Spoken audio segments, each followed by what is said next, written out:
Guys, how's it going? Happy, what is it, Tuesday? I just wanted to post a quick video and share with you a book that I am reading right now. And I kind of like the personal development stuff, so I'm always reading something that I can implement into my life. I found out about this book through Elise at Raw Alignment. It was one of her two books that she recommended on her website, and pretty successful little girl, and so I thought I'd check it out.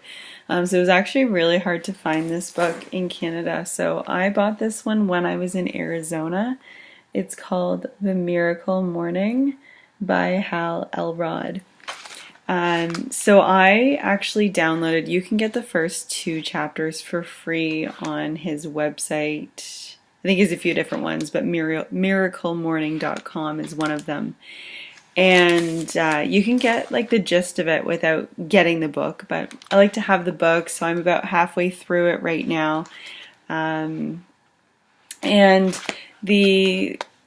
make this short and sweet, the idea behind this book is creating a self-care ritual early in the day to get those, those self-care, those self-focus, those me-focused things done first thing in the day so that you can start your day off on the right foot. You've given yourself some love, and you can just get on with your day and know that you've done something really good for yourself. So it creates that, positive mindset. And basically the Miracle Morning is 6 different actions that you take every morning. And Hal's suggestion is doing this in the morning before anything else gets in the way. You do it in the morning, that way in the evening you have time for family. You get up a little bit earlier so that it's not intruding on work. And he gives you tips on getting up earlier, which is part of the draw for me towards this book, because I am a chronic night owl. I sleep through alarms. I have to set 4 alarms for myself any morning that I need to be up for something. And not only that, but I have my alarm clock in a place where I have to actually get out of bed, and I still manage to sleep through them, to the point that sometimes I've worked the sound of my alarm clock into my dreams. So last night I tried one of the techniques in here that he suggested. It sounded totally ridiculous to me, but I gave it a try. And what he has found is that no matter what amount of sleep we feel like we need, that story that we tell ourselves is what we're going to need. So if you say, unless I sleep 12 hours, I'm not going to feel rested, you are not going to feel rested unless you sleep 12 hours. I had an early appointment today. I had a tour that I had to go to. I had to be out of the house by 8 a.m. this morning. So last night, I knew I was going to be up a little bit later. I think it was up until about midnight. And I said, no matter how much sleep I get tonight, I'm going to feel fully rested when I wake up. And I just kept repeating this to myself. I said, if I get 6 hours sleep, I'm going to be fine with that, and any more is just bonus. And I told myself this story. I went to bed, and I got up with my first alarm clock this morning at 6:50 a.m. So I don't know, maybe it was a fluke, but I'm going to just keep going with it. So I think I'm going to just tell myself the story that no matter how much sleep I get tonight, it will be exactly what I need.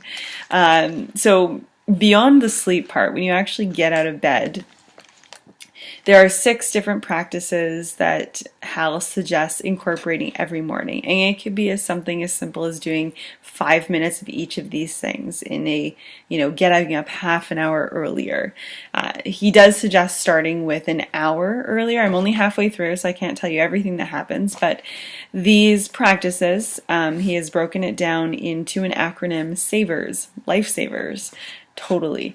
So your first thing is silence. It's meditation. It's sitting in stillness. It's, prayer or gratitude or whatever. But it is shutting down all of that mental chatter and letting yourself be quiet. And I think this is such a contrast to the way that we start most of our days. So much of the time it's get up. Oh crap, I'm like up half an hour later than I should be. I don't know what clothes I'm going to wear. What do I have for breakfast? There's no food in the fridge, blah, blah, blah. Just panic mode. So I think starting off in a place of stillness is really incredible. So after you have that, meditation, mindfulness, it's spending some time focusing on some affirmations. This is the letter A. So, having some positivity, whether it's, for me, the way that I'm going to do affirmations is every morning I'll create a small piece of art. I'll have a saying that I want to have for the day, and during that, 10 to 15 minutes that I take on affirmations, I will actually focus on that while I'm drawing the affirmation, because I do hand-drawn typography. But, just focusing on it, repeating it, and really feeling what that affirmation is. Maybe it's, today, everything that happens is in the name of love. Or today I, draw peace. Or I move forward in my life freely. Or I choose love over fear. Or whatever. Like, you can look up Louise Hay if you want, like, the queen of affirmations. But that's your second step. The next is visualization. My visualization often happens in conjunction with morning journaling, but you're suggested by Hal in this book to do visualization if you have a vision board, or creating a vision board and spending time actually looking at the images you have on your vision board, or maybe it's you have a bulletin board and you tack a bunch of pictures up of things that you'd like to draw into your life. And so it's visualization. It's focusing on those things that make you feel good, those things that you'd love to bring into your life. Maybe it's reading a travel magazine. I don't know. So that was V. E is exercise. Exercise every single morning. Even if it's 10 minutes of like putting on some happy music and bouncing around, 10 minutes of doing yoga, 10 minutes of doing push-ups, go for a run if it's nice weather where you are. Find something, starting with that. Eventually, I think drawing the exercise portion a little longer is super beneficial, but getting your heart rate up, working for that shower. I had one summer where I only showered after I ran when I was training for a half marathon. It was like I had to earn that shower. So exercise, whatever feels good. Maybe it's walking up and down your stairs for 10 minutes. Break a sweat.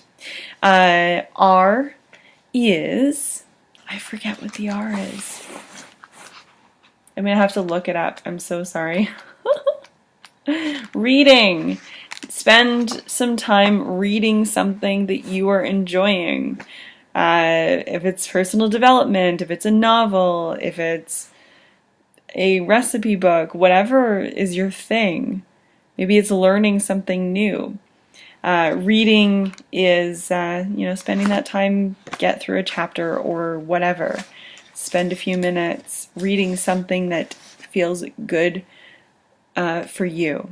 Not the newspaper that stresses you out and all that garbage. Something that is going to uplift your life. And the very last thing, which I kind of touched on already, is scribing or journaling. S is for scribing, but journaling. I like to get pen to paper. I have periodically kept journals more often than not over the last probably 15 or 20 years. My journals are my prized possession. They have been with me through a lot of really wonderful and really awful times in my life. And at times I used to combine my journals with my sketchbooks. But journaling is challenging for some people. One of the things when I first really noticed the benefits of journaling was when I was working my way through Julia Cameron's The Artist's Way program. And the morning pages, writing 3 pages every day, no matter if you have something to say or not, you just keep writing. Even if you're like, this is the stupidest thing ever, blah, blah, blah, you just keep writing until those 3 pages are done. And something really miraculous happens after you get through like a page and a half or 2 pages. All of a sudden, like, you unlock the deeper part of yourself and all of this amazing stuff starts to come out. So I'm a huge fan of journaling, and I know a lot of people in my life that are that resist it. And I think it's a resistance to really hearing the inner voice, what's inside, what wants to come out. And it's a really incredible way to discover what are your inner desires, what are your goals, what feelings you have about certain things in your life. So, in the spirit of me introducing this book to you, and I highly recommend you go check it out, miraclemorning.com. You can download the first 2 chapters of the book so you can get a real feel for it. Hal's story is pretty incredible, and it kind of makes you put your life into perspective if you're in a stressful place right now. So I am going to be starting doing the Miracle Morning. I would say I'm going to do it every day. I'm going to do my best. I'm getting up tomorrow morning, and whatever time I have available, I will divide it by 6, and I will get through those 6 items. And at the end of the day, I'm going to make a video and let you guys know how it goes, let you know how the day feels. I know how I normally feel on my typical Wednesdays. I usually lose a lot of steam in the afternoon. So let's see how it goes. And if you've gone through this program or anything similar, any type of morning thing, are you a morning person? Do you like to sleep in? Do you have a hard time getting up? I would love for you to start a discussion down below. It's always nice to know there's other people that kind of have that same struggle that I do. Anyway, I hope you enjoyed this video, and I will talk to you all very, very soon. Bye!